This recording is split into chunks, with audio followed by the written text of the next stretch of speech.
Hi friends, ఇవాళ మన recipe వచ్చి రొయ్యల ఫ్రై.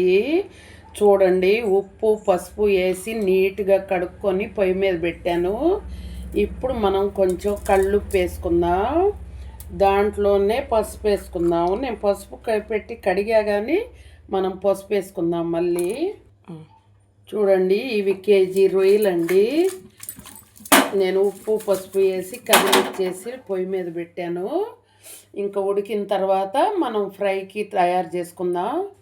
మనం రొయ్యల ఫ్రైలోకి అల్లం పేస్ట్ పట్టుకుందాము. అల్లము, చిన్నులపాయి, నేను 2 కొబ్బరి ముక్కలు వేసుకున్నానండి. మీ ఆప్షనల్, మీరు గసగసాలైనా వేసుకోవచ్చు, కొబ్బరి అయినా వేసుకోవచ్చు.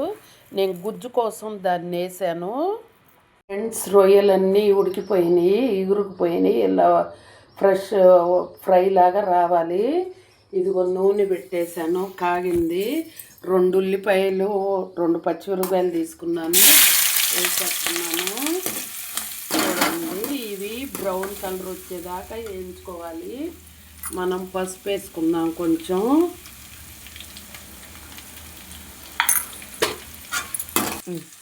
ఉల్లిపాయకి సరిపోయినంత సాల్ట్ వేసేసుకున్నాము, తొందరగా ఏగిపోతాయి. మసాలా మెత్తగా అయిపోయింది. చూడండి, ఇలా అవ్వాలి, అప్పుడు గుజ్జు బాగుంటుంది. ఇది కూడా కొంచెం వేగిన తర్వాత మనం ఉడకబెట్టిన రొయ్య వేసుకోవాలి, ఎమ్మట వేసుకోకూడదు. చూడండి, ఇది వేయించుకున్నాను.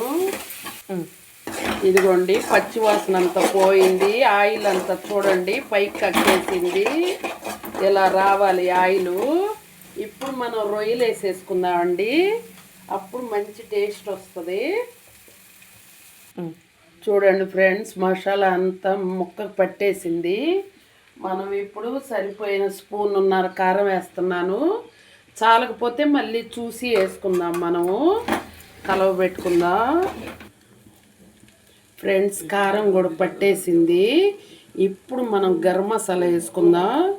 చూడండి, నేను ఈ స్పూన్తో చిన్నదండి, ఇది 2 స్పూన్లు వేసేస్తున్నా.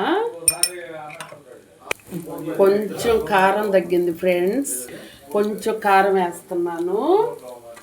చూడండి, అంతా రెడీ అయిపోయి చక్కగా వచ్చేసింది. కొంచెం సాల్ట్ వేసుకుందాం, కొంచెం తగ్గింది సాల్ట్ కూడా.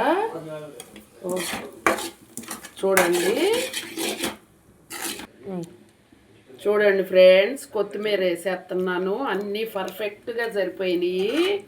ఒక్కసారి మనం కిందకి పైకి కొత్తిమీర కలిపేసుకుందాం. చూడండి, ప్లీజ్ ఫ్రెండ్స్, లైక్ చేయండి, షేర్ చేయండి, సబ్స్క్రైబ్ చేయండి. చాలా బాగా వచ్చేసింది రొయ్యల ఫ్రై, కలర్ఫుల్గా ఉంది. Okay friends.